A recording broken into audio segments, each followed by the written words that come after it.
Имя художника Рудика Хочава, наверное, мало знакомо молодым ценителям живописи. Однако люди старшего поколения хорошо знают его творчество. Член Союза художников СССР Рудик Хочава всю свою жизнь посвятил творчеству. Живописью профессионально занимается с 1956 года, хотя рисовать начал еще в раннем детстве.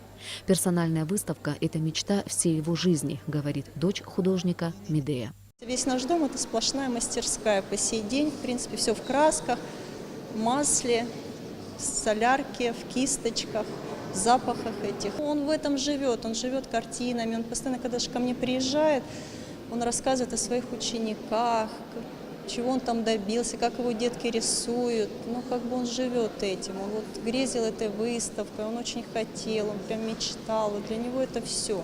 Вот уже более 50 лет Рудик Хочава преподает в Сухумском художественном училище, передавая свои знания и опыт подрастающему поколению.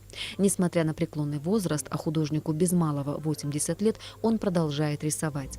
Натюрморты, пейзажи, портреты, представленные работы разнообразны по жанру. Здесь есть даже автопортрет художника, написанный еще в 1957 году. Портреты, натюрморты, пейзажи в основном. Мне этот цвет вдохновляет, и я передаю цветовое осушение, цветовые отношения. Утром, вечером, полдень, ну вот такие, как меняются и как их изображать. То, что я вижу красивые места, я их изображаю. В Сухуме будет, в Ачимче, не имеет значения. Мне нравится работать, что людям нравится. Тогда я вдохновение еще больше получаю. Посетители выставки, художники и ценители искусства высоко оценили работы Рудика Хочава, особенно картины, написанные в жанре маринистики. Вот обратите внимание, полотно «Гости» называется. Стоит известнейший на весь мир теплоход на Сухумском причале. И стоят встречающие люди. Не толпа, так, но и немало людей. И посмотрите, с каким мастерством решены позы этих людей. Ни одной нарочитой позы. Это очень трудно. Живописцы знают, что за этим стоит. Вот этот цвет, вот этот колер, вот эта подробнейшая скрупулезность в изображении теплохода, под лупой можно изучать шлюпки, надстройки, палубу. Это исторически ценно.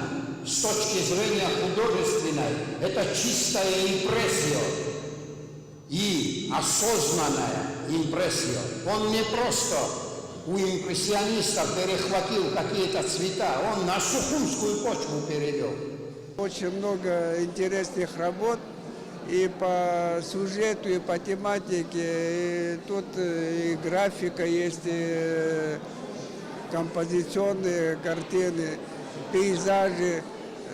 Все они узнаваемые. Человек, который много сил и знаний вложил. Хочу ему пожелать и в дальнейшем здоровья, и много-много еще работ, чтобы он дальше продолжал в таком же духе.